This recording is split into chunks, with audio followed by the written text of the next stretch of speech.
sure there are enough snacks and refreshments in the room for the duration of the meeting. And then if you're having a 15,000 person event, you're going to rent an arena with adequate audio-visual production so that the audience doesn't have any challenges with seeing or hearing what is going on.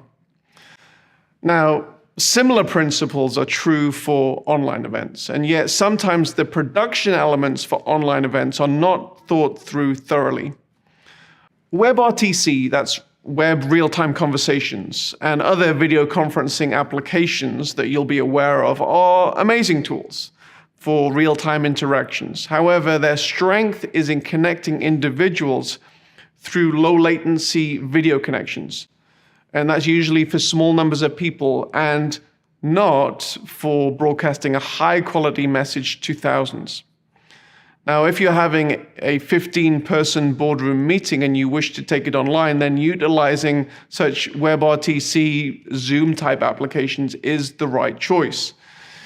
If you're broadcasting a message to thousands, however, using a low-latency application is probably not the right choice.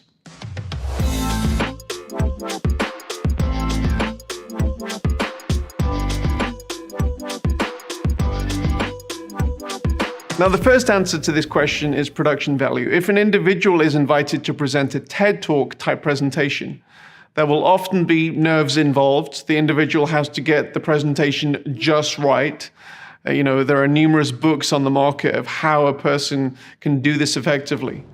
In addition to the person's presentation and how they look on the day, the presentation is typically given on a thought-out, clutter-free stage with high-quality cameras placed perfectly, lights, audio, visual, which mean that the only thing that is focused upon is the message itself. Everything is just right to present that message. Video conferencing lends itself to convenience, extemporaneous communication, and ultimately disposable content, which is often not the right feel you want to go for when you're going for a high-quality presentation. While a presenter can prepare their content in a similar manner to a TED Talk, presenting it through a webcam in a home with poor lighting, poor audio, and distracting background, with a high risk for video dropout and audio sync issues and typically no tech help, it's not often the most ideal solution. It must be noted that there are definitely ways to improve the production quality of video conferencing conversations. Recording on a higher quality camera with better lighting, audio. However, these things can often be logistically challenging, especially if you're dealing with a presenter half a country away that is slightly tech challenged. Number 2, the buffering issue. Now, personal experience and larger analytic studies reveal that audiences hate buffering. Frame drops, other glitching in video, low latency video technologies currently make the risk of such occurrences happening much, much greater. And the risk is only increased with a larger audience. To avoid issues like this, when presenting to larger audiences, we suggest that you utilize a professional encoding solution for such live situations. Now, thinking about what you want to communicate and how that will be communicated needs to be a holistic process, whether you're planning in person or online.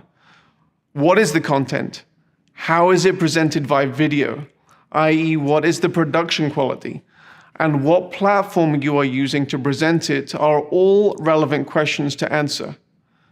Sardius, we have a high-quality interactive platform. However, if the production quality and the content of the video is not very good, then the overall experience will not be a compelling one. So that's pretty much all there is for this section, but let's go through our checklist.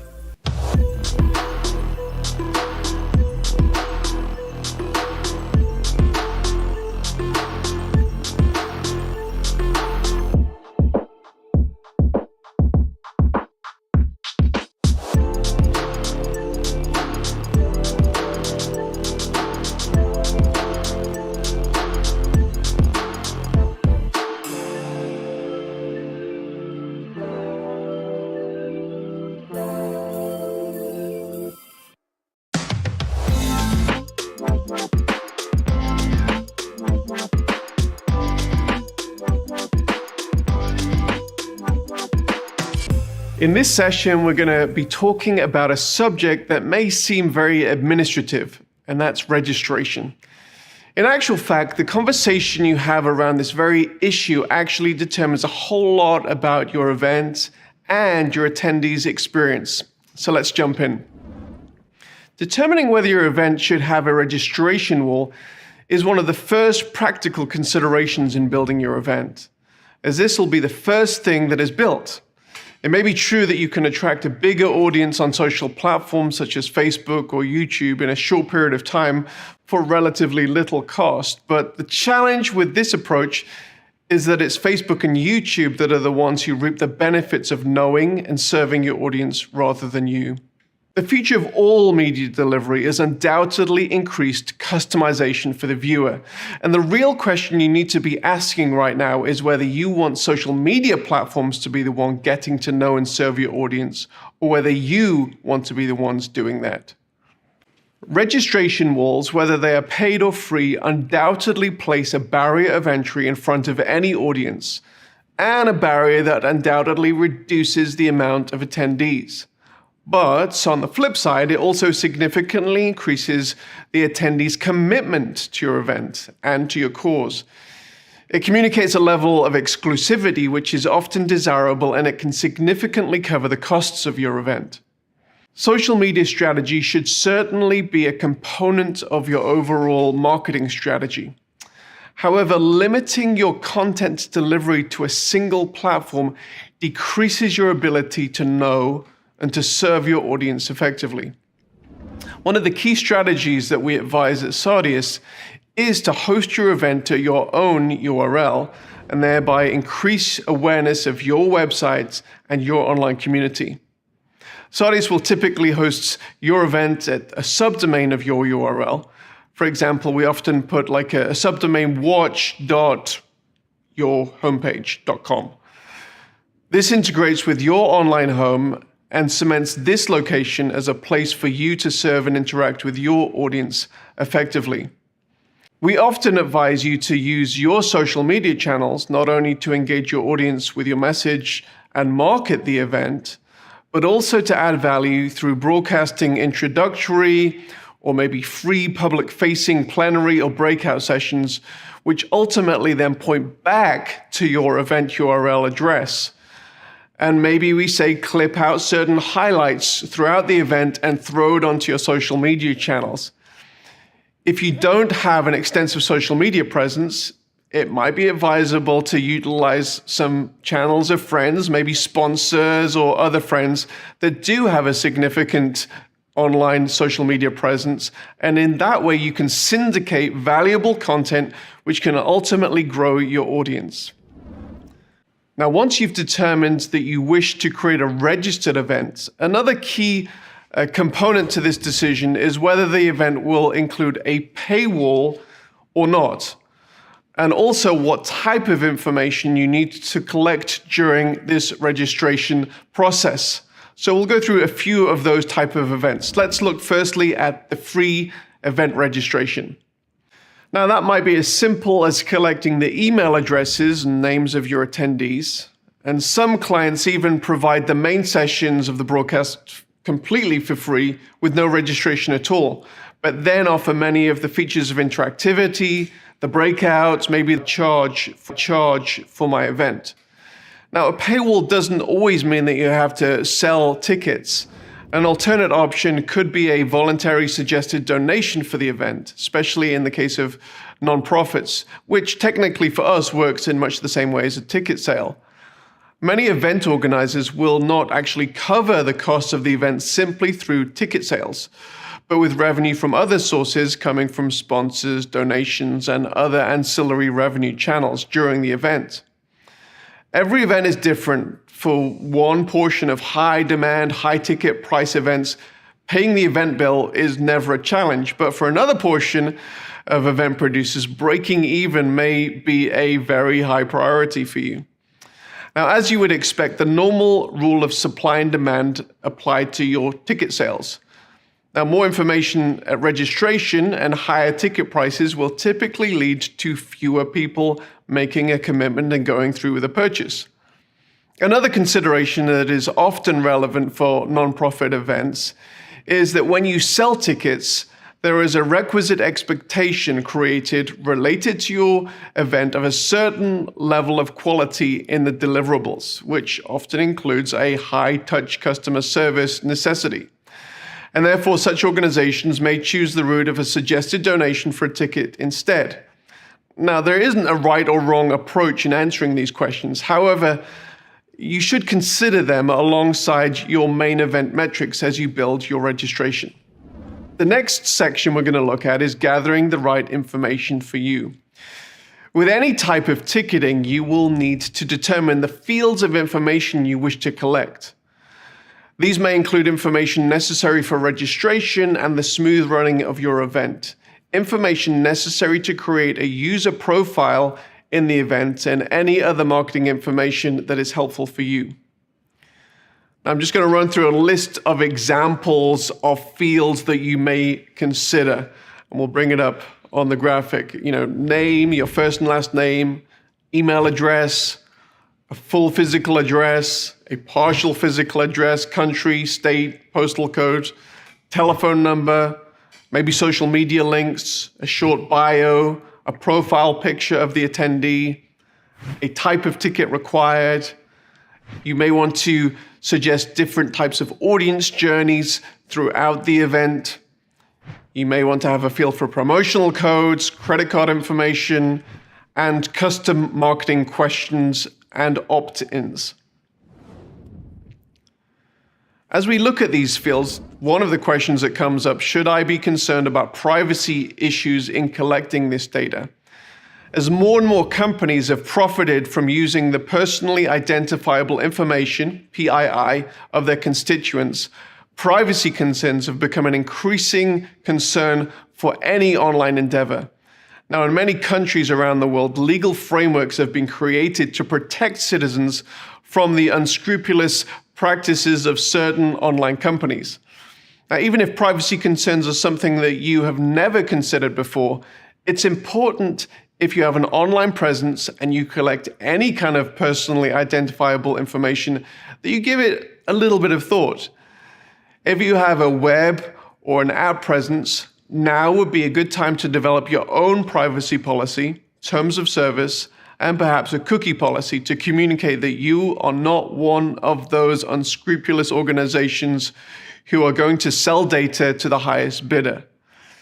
As you build the registration of your event, it's important to display these policies to your audience to communicate how you are using the audience's information. We typically find that displaying these opt-ins at the point of registration is the right place to communicate these policies. Related to these privacy issues is obviously GDPR, CCPA, and other legal requirements around the world. Now, if you have a significant audience in Europe, UK, or in California, it's important that your online event is compliant with the General Data Protection Regulation, GDPR, EU and UK, and the California Consumer Privacy Act, the CCPA, respectively. You are responsible as the data controller of your constituents' information. And in a subsidiary manner, Sodius Media is responsible as a data processor for your constituents. Other jurisdictions around the world have similar provisions to GDPR and CCPA, and Sodius tries to keep up to date with many of these. But we've placed an emphasis on compliance with both GDPR and CCPA, as these, up to this point, have been the gold standard in relationship to privacy compliance. Sodius will provide you with all the relative documentation regarding how we use the information to aid in the smooth running of an online event, and will require you to give permission so that we can process your data. The next question in building your registration is, should I limit the number of devices per registration? Privacy issues are nothing to be afraid of. While you shouldn't be using the personal identifiable information for purposes for which you're not authorized, obtaining the consent of attendees to opt into your calls to action is often exactly what both you and the attendee want. Business models moving forward will increasingly rely upon the organization's ability to customize their services and communications to their clients. I find it both reassuring and convenient to walk into a local coffee shop where they know your name and they've already prepared your coffee. One barrier to collecting this information, however, is when individuals share their username and passwords. And this has been a problem that Netflix and many of the other online video platforms have to deal with. When Barry from accounting tweets out his access codes and suddenly 1,500 people are using it, you have a lot of useless information about Barry. Added to the fact that you may have missed out on selling many tickets and a lot of money. For these reasons, we recommend that you limit the amount of devices per registration. When an individual buys a ticket or registers to a Sardius-powered event, a unique token is created per registration, and that is used to create the individual event journeys throughout the event. It's also possible to restrict the amount of devices that can access the event on that token. As you build the registration, it's important to consider your goals and whether you wish to restrict each token to a specific number of devices, whether it's 1 device, 10 devices, 20 devices. Audience journeys. You may choose to develop an event where every attendee is served the same content the same way. Alternately, you may wish to create an event where the audience either chooses or is placed in a custom journey related to their audience segment. In much the same way as you have choices in an in-person event, you need those same choices online. Now, this may change what content that audience segment sees, which user interface they interact with, and which other attendees they interact with as well.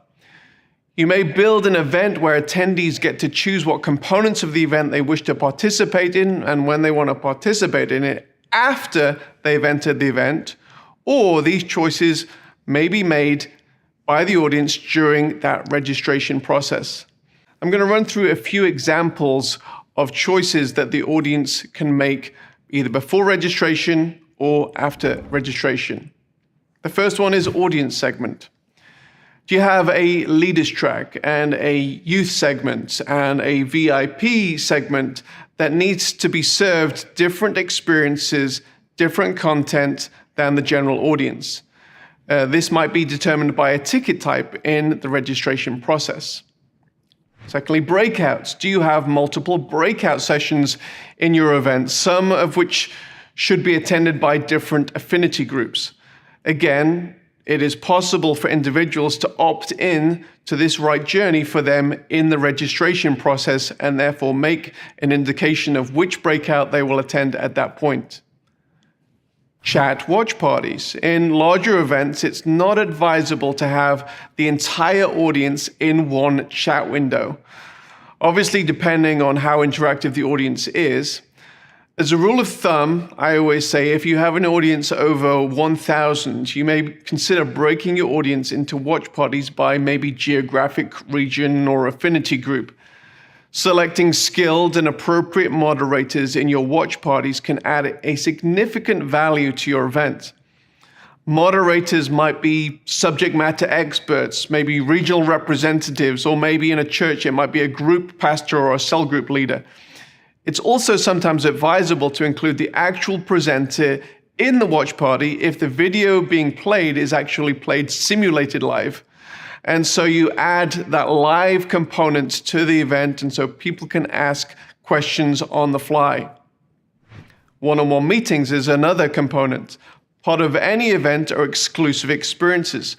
Meeting one-on-one with subject matter experts, consultants, counselors, or for personal prayer is one such exclusive experience. While this might be decided later on in the event, it's also possible to schedule this experience through the registration process and make this part of the individualized journey for the attendee. Building your online registration. For online events, registering for the event with your organization may be the first point of contact that an attendee has with you. Therefore, there are a number of elements to think through in addition to the fields of information that you're collecting. And these ultimately relate to assets that our project managers and event managers typically ask you to provide us with. Firstly, the design of the ticketing. You need to be thinking about including your event branding in the ticket. Secondly, confirmation message once registered. This is the page that appears immediately after registration to indicate success in registration. We have some stock confirmation pages, but advise you to customize this message as it's from you to the attendee. The registration confirmation email content, this is very similar to the confirmation message we just talked about. Now, we have some examples of what good confirmation emails look like, but again, this is a message from you, so it's important to ensure you get the message and the tone correct from your organization. Lastly, the pre-event landing page. Once an individual has registered, they won't experience the full event until the day that it begins. However, it is still possible to move the objectives of the event forward with an effective pre-event landing site. This is the location where registrants will be directed to upon completing registration. It includes your basic branding elements with a written welcome message and usually a countdown to when the event will open.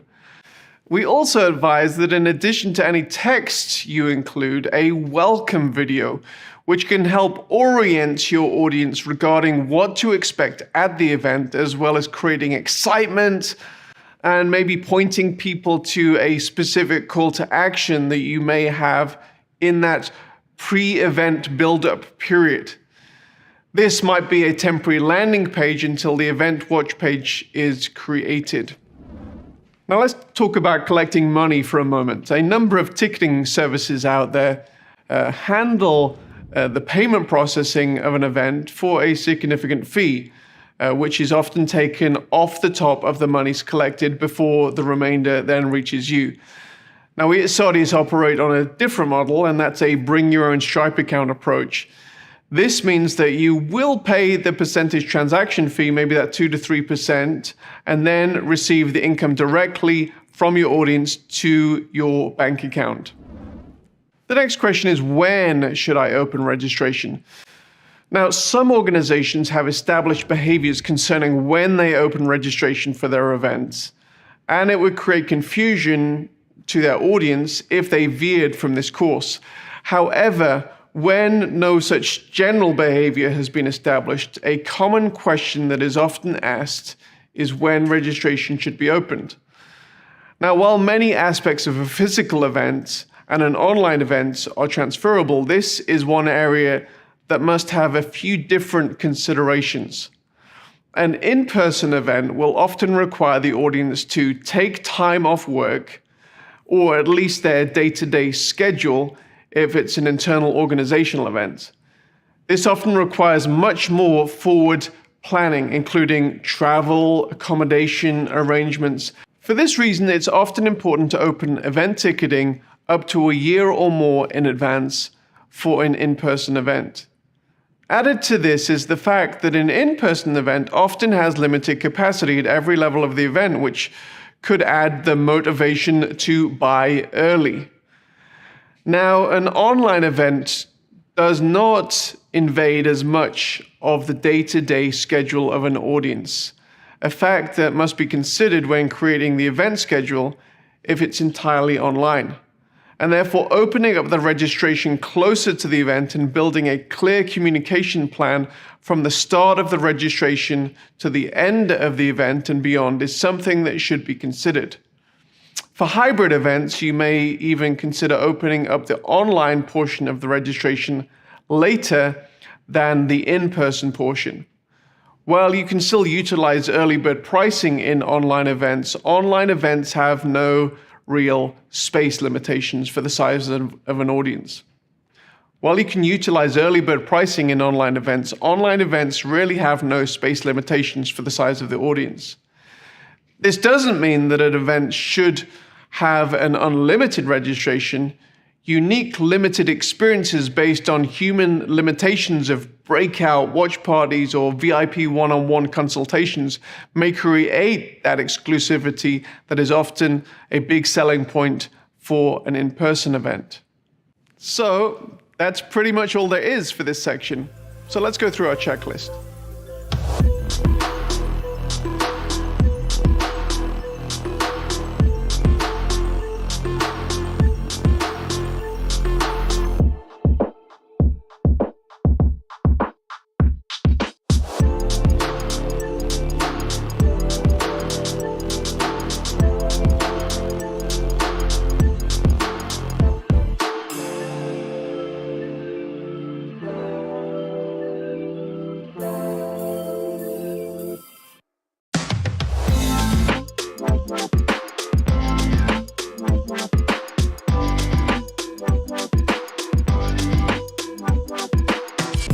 In this session, we're going to go through all the considerations that you need to think about in relationship to producing your online event.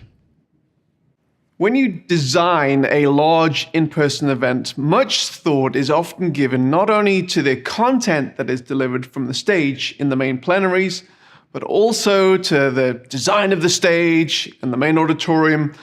Also critical is the decor, flow, and hospitality from registration through the main sessions, the breakout seminars, the layout and the movement flow of attendees moving from main session to the exhibition hall, let's say, and finally, the time and the spacing between sessions.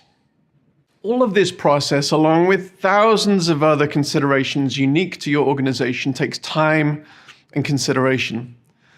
The bottom line is the way that the event is designed communicates to attendees their value and the value of the experience. Design gives us the opportunity and the ability to create the correct emotion and feeling needed to highlight the importance of the content that is being communicated in your event.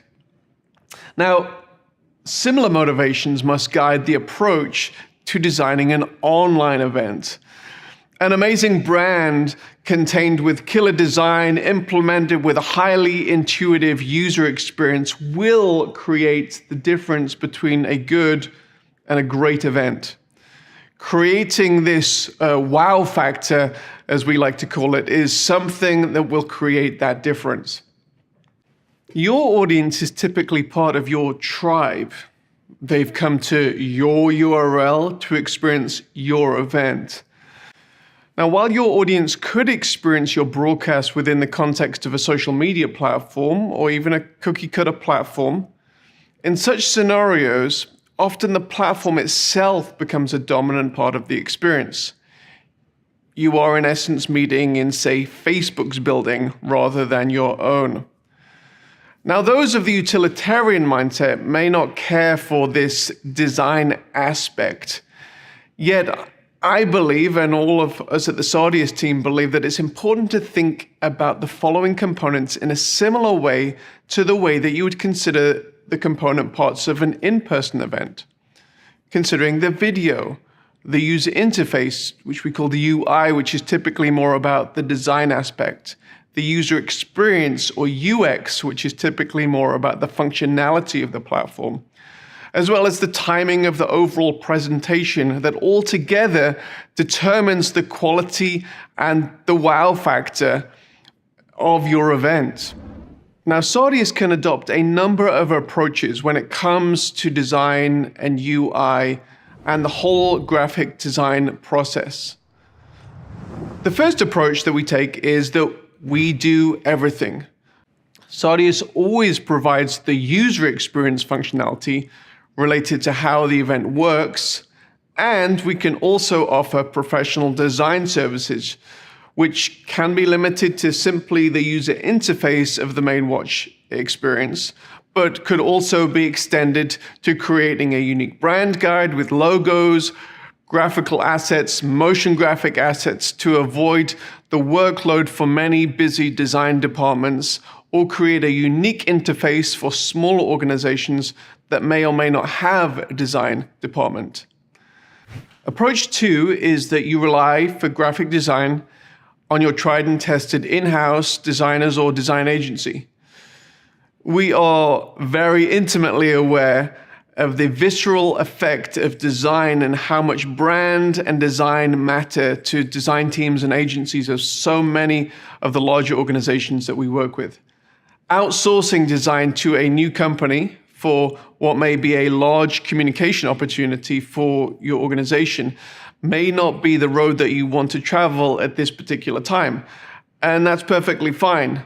In such situations, Sardius provides your design team with the different wireframe templates and options and previous examples of event layouts and user experiences that have been successful in our experience, and invite your design team to dream about what your brand would look like in the most optimal situation, often creating a flat design that then our team brings to life.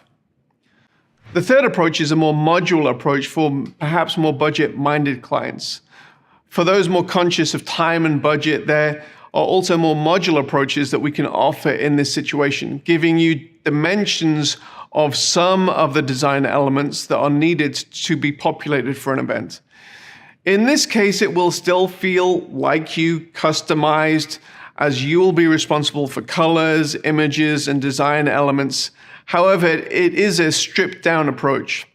A list of design elements that you need to provide will be given to you by your event manager. Regardless of how the user interface is created, there are many design type elements that you will need to provide to our project management team that will be used to build the event out, and your event manager will provide you with that list. Coupled with an excellently designed user interface which effectively communicates your brand is the schedule and structure of the event, and considerations of when to present certain components of the event. Now, we take the approach that an effective online event is not a static web page with a library of video and other information that the attendee gets to navigate through on their own time, although there is a time and a place for this type of experience, and a component of it may even be part of your live event. But rather, an effective online event, in much the same way as an in-person event, is a shared experience of different event sessions that are served to the attendees in real time in much the same way that an in-person event happens. Most events consist of main plenary sessions, breakout seminar tracks, and other type meetings. These sessions form the backbone of the event in terms of content delivery. Therefore, it's important to consider a number of factors in delivering the most optimal experience for your attendees. The run sheet or stage and content order. Before considering anything technical, one of the most important tasks you as the event producer will have to undertake is developing your event run sheet. This will require you to think through your overall event purpose and metrics, what you're trying to achieve in different parts of the event, and how do you want to structure the communications and the content flow of the event to achieve those goals. Now, traditional in-person entertainment will often build towards the best entertainer who is topping the bill, which typically happens last or close to the end of the event. While you might consider this, it may also be helpful to think of your entire event in the same way that you would consider a single presentation. Create a story arc that ultimately underlines your calls to action more effectively or helps you train your audience in sequence. One of the main benefits of online events is the ability to include presenters from around the world in a way that would not be possible if they had to travel to your event at an in-person location. There are a number of effective softwares and simple templates available to help you manage your minute-by-minute run sheet for the event. Just be aware that despite all of your careful planning, many, maybe most, run sheets won't go exactly as planned, especially if you're broadcasting significant portions of your event live. Broadcasting your event live has many exciting and important psychological benefits, of which I love, but predictability isn't one of those benefits. It's important to plan for the unexpected in your run sheet. Allowing for the unpredictable in your online schedule is something that you should be aware of. Sardius gives you the ability to create very complex event schedules ahead of time, which you will need to do. However, if you have the unexpected changes to your schedule at the last minute, you need to ensure that you are hosting your event on a platform that allows you to make last-minute changes, rather than the event being significantly cached on the attendee's machine. Sardius allows you to make those last-minute changes and work them seamlessly into the flow of your event. Now let's turn to the video production of the event. Typically for an in-person and a hybrid event, it's recognized that video production must be of a certain quality level. The same realization is not always recognized with exclusively online events. With the proliferation of video conferencing platforms, video quality often isn't given as much thought until the audience is struggling trying to follow a presenter who has filmed his presentation on his mobile phone with bad video and audio. And when we speak of video production quality, we're speaking of video camera quality, audio quality, lighting quality, background quality, and finally, broadcasting quality. Often with online events, the event producer is having to deal with presenters from diverse geographical locations. In the past, may have only been the preserve of outside broadcasts on newscasts of election coverage. Without having to produce full-on TV quality, here are a few suggestions to produce the best quality video for your event and mitigate against some of the inherent risks. Number 1, obtain a central location to film and broadcast from. Most individuals don't have access to high-quality video production gear. Now, this has changed somewhat in the post-COVID world, and even if you do, it is often wise to have a second set of eyes as a video producer to ensure quality production. If you obtain a central location to shoot the event with a higher quality production level, better equipment and tech personnel, and invite your key presenters to this location, you can limit your exposure to bad video. Secondly, pre-record the segments of your event where you're broadcasting a video conversation.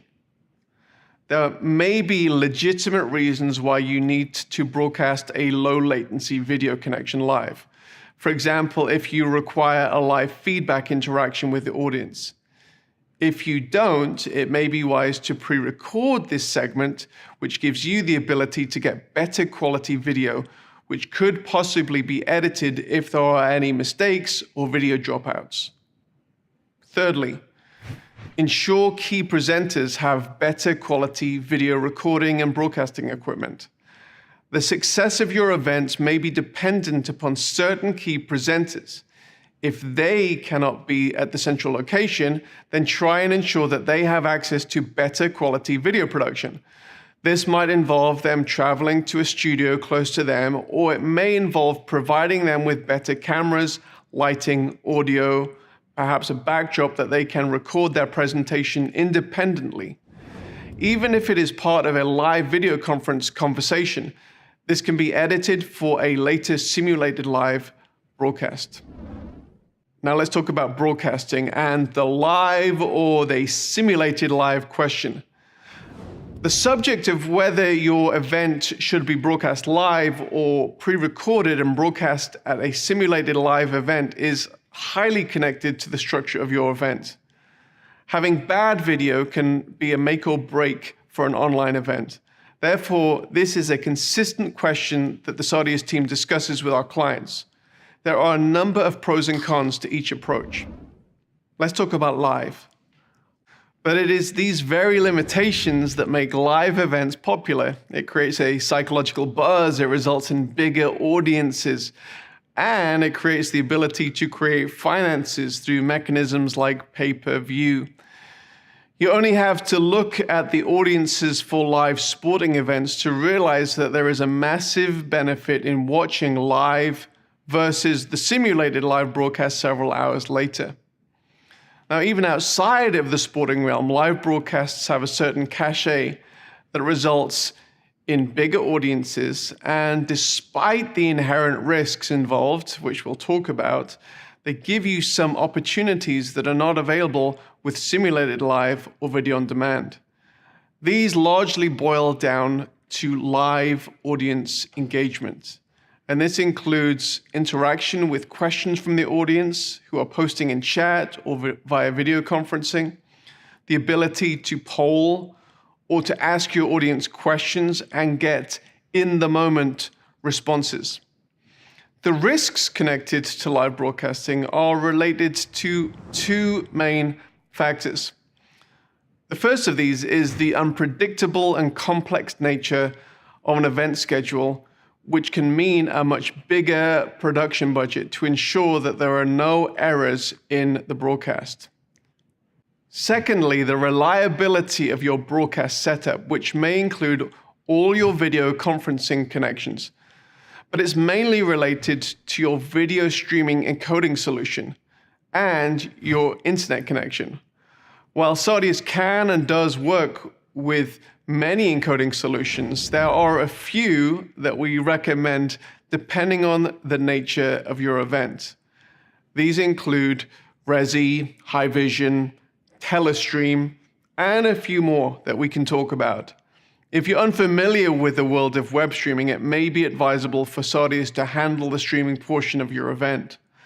For one-off events, we will typically use Resi as our live streaming partner due to the resilience of their streaming protocol in many event situations.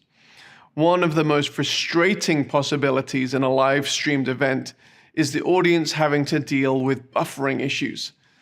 Mitigating the possibility of buffering is something we advise repeatedly and believe one of the best ways to do this is by using HLS streaming, simulated live. Despite the cachet that's involved in live streaming, this may not be the right way for you to go for a number of reasons. Live broadcasts, if done well, can often cost more in terms of video production and streaming and can cause you a lot of stress due to the inherent risks involved. Some thrive on this risk, others don't.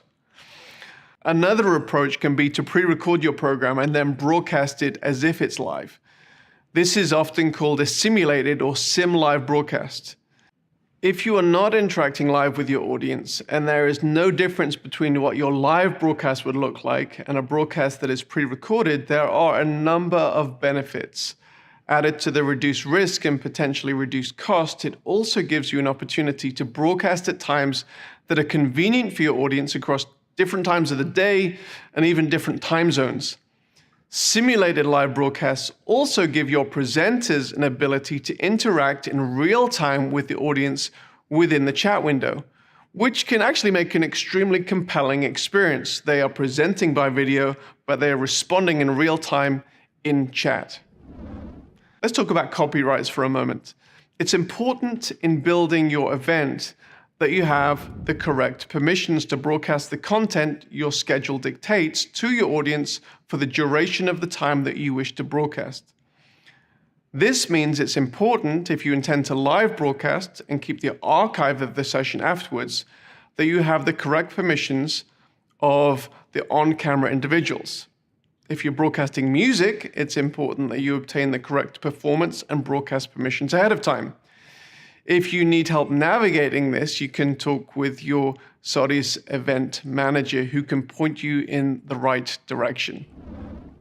Let's talk about user interface features for a moment. Every organization has internal language, behaviors, assumptions, and personalities.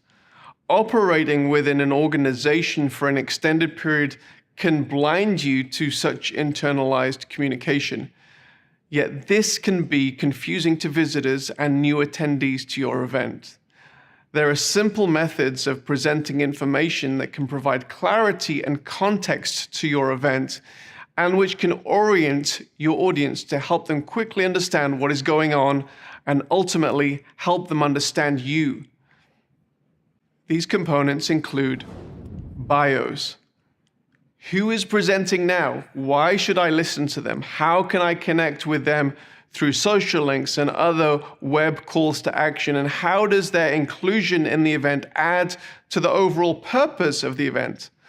Saudis typically recommends you include headshots, bios, and links to your presenters, and we can provide the total list of presenters or pop-out modals, which will change throughout the event as your presenters on stage change.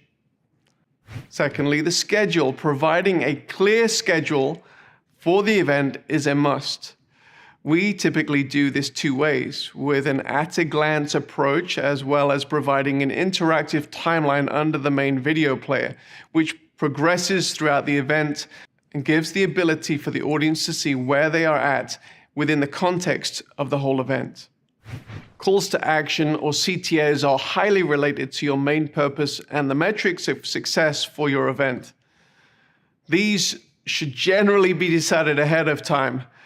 You shouldn't overload your audience with CTAs, but they are super helpful in being clear with your audience about what you would like them to do, so don't leave them out. And once they're determined, you can include them in many parts of the event and the event platform, from presentations in the main session, to linked overlays, to handouts, to things in the chat window. However, within the main watch experience, this might take the form of prominent text, graphics leading to a landing page, which can help your audience respond in an appropriate manner. So these are just some of the things that you need to think about as you create a clear, effective production of your online event. Let's go through the checklist.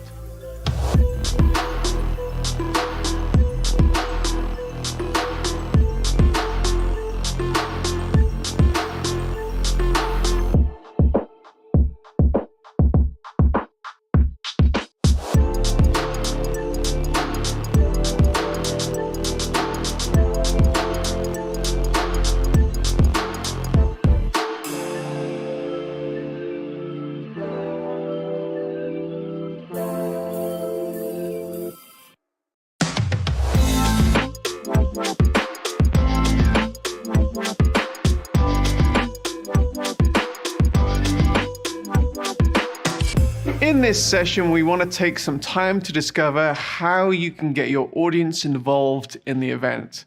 After all, this is one of the reasons to use a customized online platform. Providing customized communication opportunities throughout the event, both from you to the attendees, between the attendees, and from the attendees back to you, is highly desirable to keep audience engagement high and for everyone to achieve the objectives they have throughout the event. Saudius provides a number of options for these purposes. Firstly, moderated chat and watch parties. Providing your audience with the ability to chat as a group or as a smaller geographic or affinity-based watch parties has become an expected feature in recent years. We've already mentioned the pitfalls of having too many attendees in a chat window and the rationale for watch parties. However, to get the most out of this feature, it's helpful to think intentionally about how you would like attendees to interact, rather than allowing the unmoderated Wild West, unproductive, and sometimes downright nasty comment sections many will intentionally avoid, or some websites. And for your comfort, because we provide moderated chat, we both flag and mute offensive language and provide moderators the ability to mute trolls so that they can continue their trolling behavior to their heart's content, oblivious to the fact that they have been placed in a cone of silence. We believe intentional chat includes the following. Firstly, using presenters, pastors, subject matter experts as moderators. This gives the presenter the ability to guide the conversation and ask and answer specific questions. Secondly, guided conversation. You've hopefully already figured out the why of your event. Chat used effectively can forward these goals. If you're in a watch party with an affinity group with a subject matter expert moderating, this can be an opportunity for an enriching conversation. It's even an opportunity to network in a way that is more natural around mutual interests versus awkward, cold, open conversations. It may be that from such a productive chat that the moderator decides to open up a video conference room and the group can continue the conversation in a face-to-face setting. Direct messaging with the moderator. We'll address attendee-to-attendee networking later on, but one option that has proved effective is for private direct messaging to the moderator for a number of reasons. It may be that the moderator or the on-screen presenter has asked for questions, and this can be facilitated through the direct messaging feature. It may also be that the attendee has a private counseling or prayer needs that the moderator can take offline with the attendee. Saudius generally provides moderator training as part of our bespoke events, as we believe in the potential of this tool if used correctly. Other tabs and integrations in the sidebar. While much interaction can happen around the chat between the attendees and the event host, the sidebar is a critical area of event interaction that is not limited to simply chat. Different tabs on the sidebar can add different types of interaction depending on the type of meeting that you're hosting. Examples of other tabs that we've done might be an integration with an online Bible, might be notes for church meetings, might be a giving portal. We've even done a kind of a cool retro game that we've included in there for when people are kind of bored. We put this Pong game there. But there's many other things that we can do. Polls and trivia is a crucial area in that area that we've built out. These are just a few ideas, but try us out and see how else you can interact with your audience and bring value to your event. Downloadable content. Conferences are a great place to point people to buy other content through commerce links and integrations. However, many want to give conference attendees other accompanying materials that complement the different sessions of the conference. So these might be ebooks or handouts that highlight certain training topics. They may be other audio or video content that take the attendee deeper into a certain topic that communicates added value to the attendee who's at the event and can be delivered as part of the platform rather than the presenter simply referencing the resource but not giving the audience an easy on-ramp to actually access the content.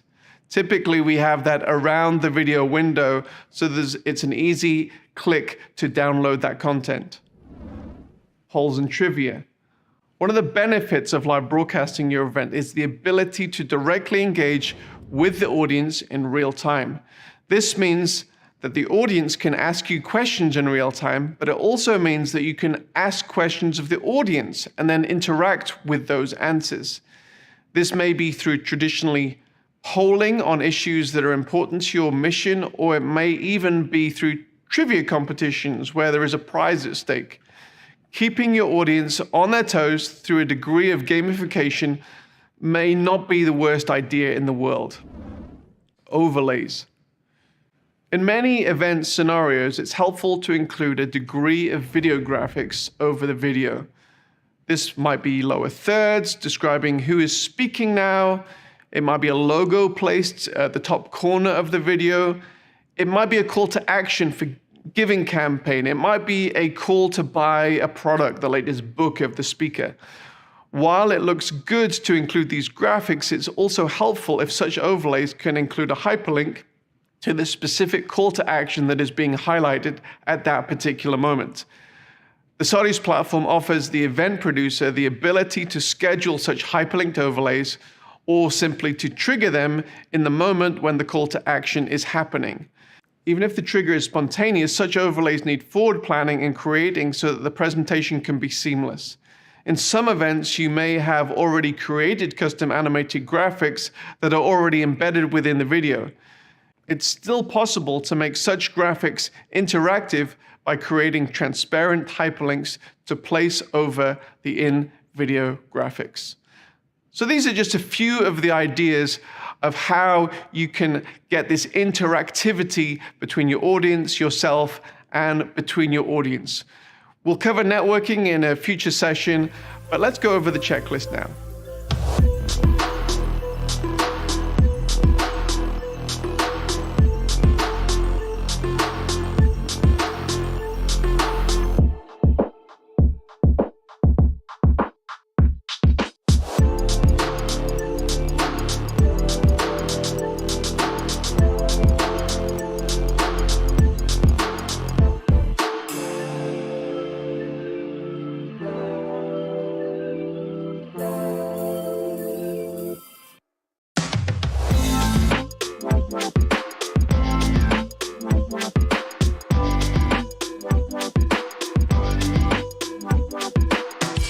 Up to this point, we have envisaged either an entirely on-site, an entirely online, or a hybrid event.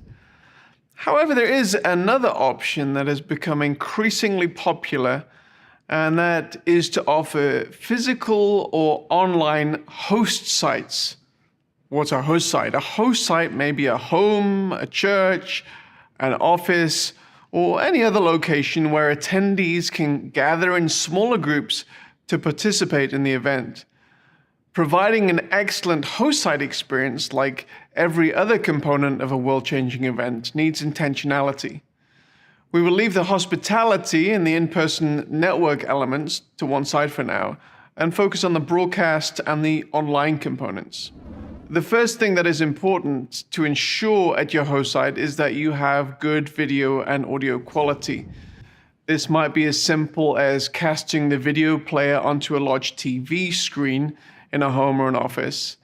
If you are projecting onto screens in a larger church building, let's say, it is advisable to ensure the picture quality is good enough and that the audio and the video are correctly synced before the event. At Sardius, we typically advise all attendees to log into the event maybe 15 or 30 minutes before the event to ensure that there are no issues with your device, keeping in mind that many problems faced online are solved by simply rebooting the device. It's advisable to allow time if this is needed. However, with larger host sites, we typically advise that it is good practice to do a host site test to iron out any technical niggles should they exist. Let's talk for a moment about the second screen experience which Sardius provides. With screencasting becoming an increasingly popular way of engaging with an event, especially within a host site context, the question is then asked how members of the host site can engage in some of the context-giving and interactive features of the online event, such as how attendees can find out details of who is presenting now, what is coming up, or how the host site audience can engage in chat or ask questions or respond to polls or trivia questions. The solution to this challenge has been the creation of a second event experience, which simply includes those interactive features and is built primarily for the mobile device. This can be used in host site situations as well as actually on-site in a physical in-person event, and gives you as the event producer the added benefit of obtaining better quality analytics from the event than simply receiving that one IP address which is casting on the big screen. Now you have all of the participants participating and you can get all of that data. Reaching a global audience, time zones and language. During the COVID-19 lockdown, many people have longed for the return of in-person events. There are certainly many benefits to being in the same physical location as other attendees. However, there are similarly a number of benefits that cannot be achieved with an in-person event. We've already addressed the ability for presenters to join the event from all around the world. And this global nature also applies to opportunities related to broadcasting of the event. If a hybrid event is taking place in, say, California, There would previously have been an expectation that if someone in Europe wished to join with that live event at 7 p.m., say in Los Angeles, they would have to be watching at 3 a.m. in London. Ugh. However, if your event has a sizable global audience, or if one of your metrics is to increase the number of global attendees, there are a number of adjustments you can effect to make the event more accessible to these global attendees. Number one, translate the broadcast. This can be done as an alternate audio stream or with closed captions. Secondly, translate the whole experience. This entire event experience can be translated into target languages. Not just the broadcast, but everything around it is translated into the target language. Thirdly, adjust the timing of the event. With the advent of SimLive, it's absolutely possible to host the event in the desired time zone of a targeted global audience. So you may have it at 7 p.m. in Los Angeles, but you can also have another experience in London and another experience in Seoul, South Korea. So those are just a few of the things that you can do to engage your global audience, and for you to think intentionally about how you can engage not only an American audience, but a European audience and an Asian audience.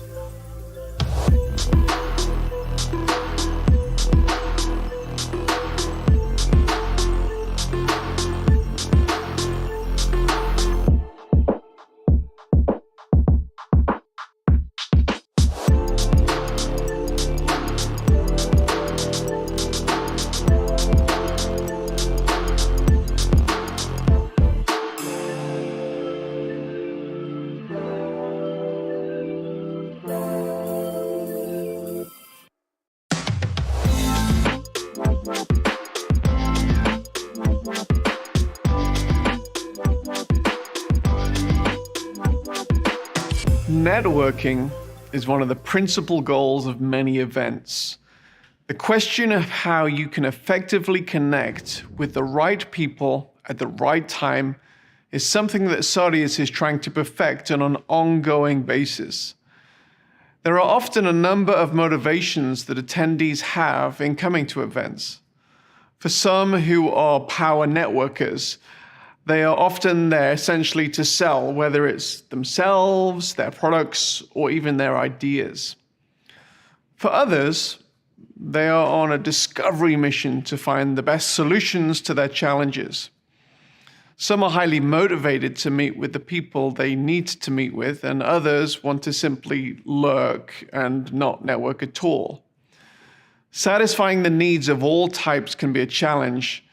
There are a number of solutions out there that provide a serendipitous type of networking that you may have at a physical event. We believe networking and the ability to exchange online business cards doesn't have to be this hit or miss experience, and can be more intentional than that which can be found in in-person events.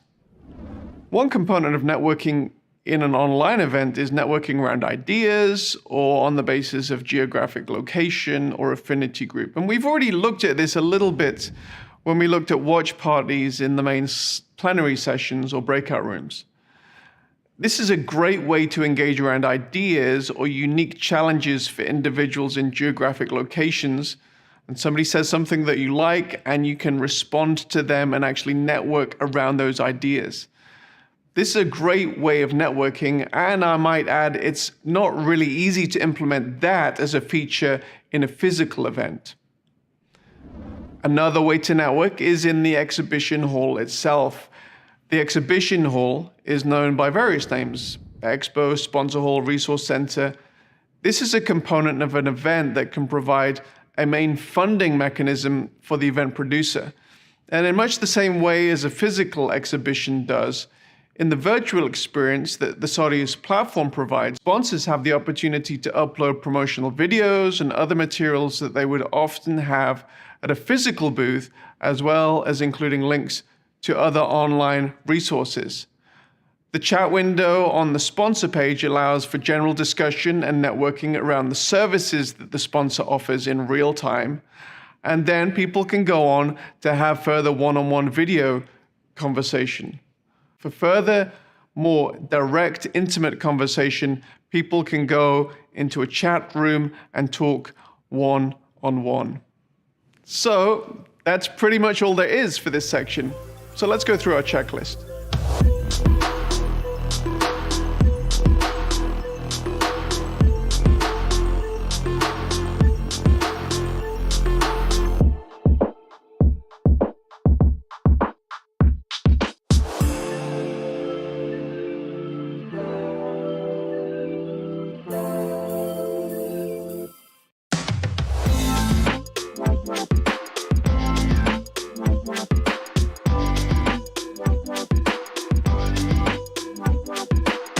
While there are many benefits for event broadcasts to occur in real time with an audience experiencing the event at the same time, there are different benefits in both supplying an event with extra video-on-demand content. This may be extra content that you build into the event intentionally from the outset of the event, maybe content related to the main sessions and breakouts, and maybe related to different audience segments. Or it may be the post-event video on-demand content.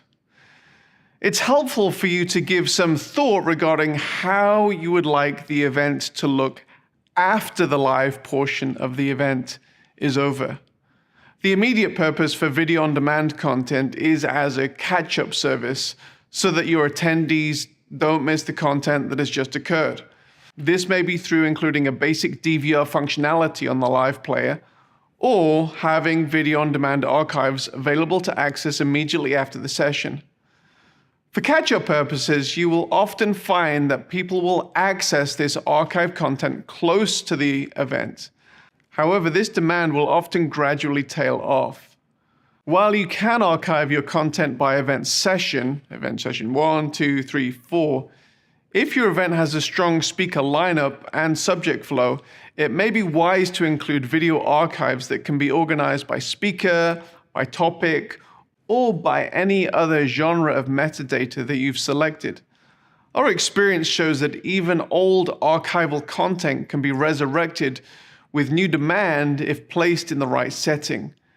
If building a strong post-archive experience is something you want to achieve, it's important that when you're planning for the event, you ask the basic permissions that are needed for this to happen.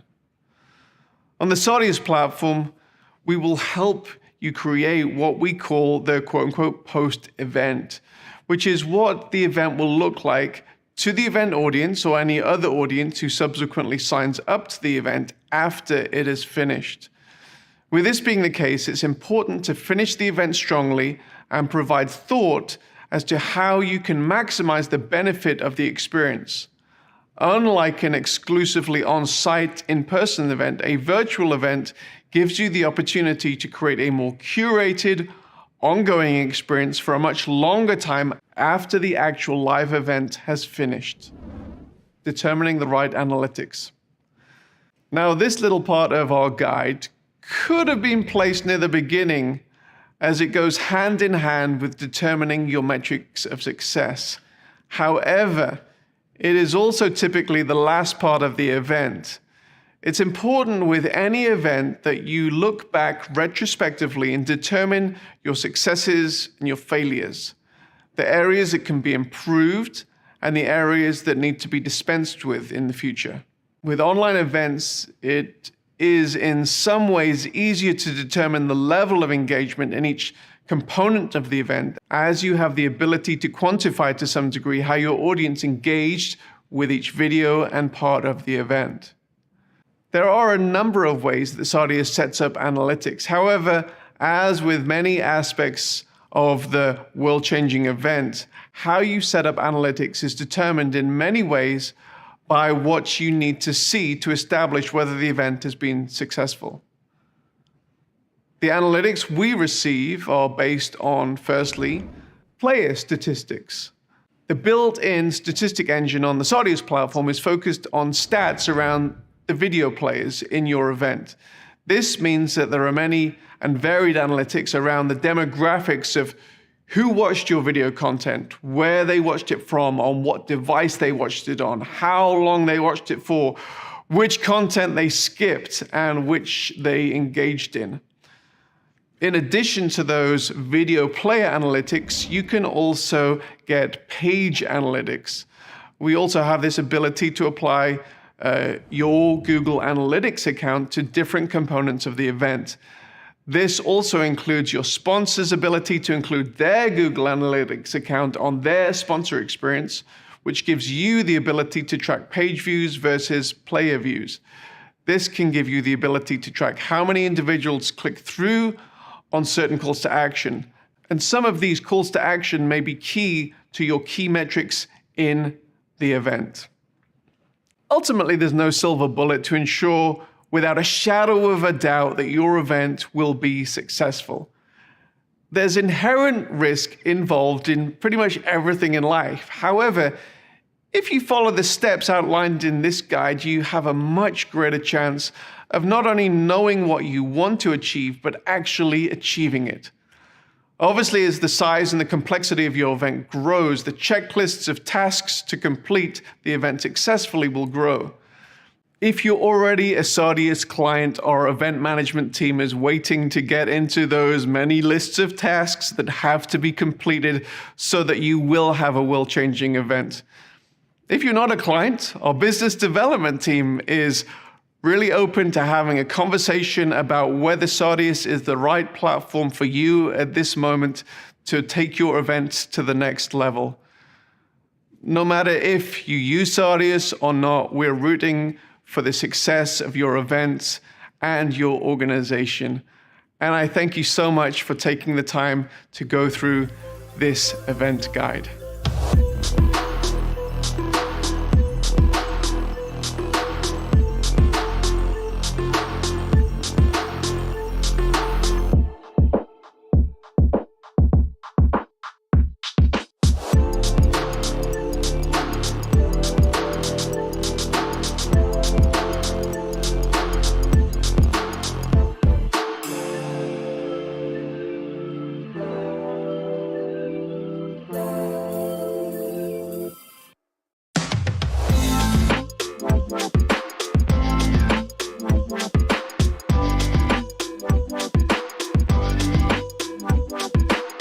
There's a reason why the framers of the US Constitution included the right of the people to peaceably assemble in the First Amendment. The reason is that history changes when people gather and exchange ideas. Be it the early church who gathered 2,000 years ago to the recent gatherings of the Arab Spring. Countries change, companies change, and individuals change when people gather, often providing the high watermarks of our lives. Just think about it. My bet is that your life has been changed by an event where people gathered, you exchanged ideas, and your life changed as a result. Well, hi, I'm John O'Hall. I'm with Sardius Media, and I want to take you on a journey over these next few videos to help you ask the right questions about your proposed event and ultimately get you the right answers. As you consider your upcoming event, you may not be thinking of an outcome as earth-shattering as those historical events I just mentioned. After all, you may only be planning your quarterly leadership gathering of your organization, the annual get-together. However, if you really want to achieve the change you so dearly would love to see in your organization or movement, perhaps the event you are planning can create the momentum that you so desperately need. You just need to be intentional about it, and that is what these videos and this guide is all about. Now, of course, I'm representing Sardius Media, and in these videos, it's a given that we're going to be leaning pretty heavily in the direction of what makes a great online event. However, I'm hopeful that the journey we go on will be helpful no matter what type of event you're putting on. The questions we ask throughout these videos will hopefully lead you to clarity regarding what you want to achieve and how you can achieve it. We'll move from one video to the next, from big picture questions to the more technical online aspects of your event. We're rooting for your event success and hope that the following video and guide will help you navigate these waters. I'm looking forward to our time together. Let's get into it.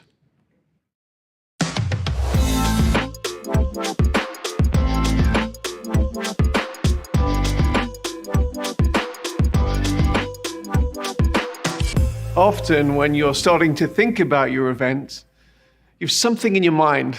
Maybe it's a full room, a conference center, or a stadium buzzing with life and activity. And immediately, what typically happens is you go into planning mode to see how you can achieve that goal. But I want to encourage you to go back just a little bit further before we begin the planning phase and ask some more existential questions. So number one, I want to figure out your why. Whether you're having an in-person event or an online event, one of the first things you need to determine is what exactly the metrics of your success are in the event. These metrics are not primarily related to the number of people attending the event, although getting a big crowd may certainly be connected to your metrics. If you're hosting a product or a service launch, your ultimate goal will be related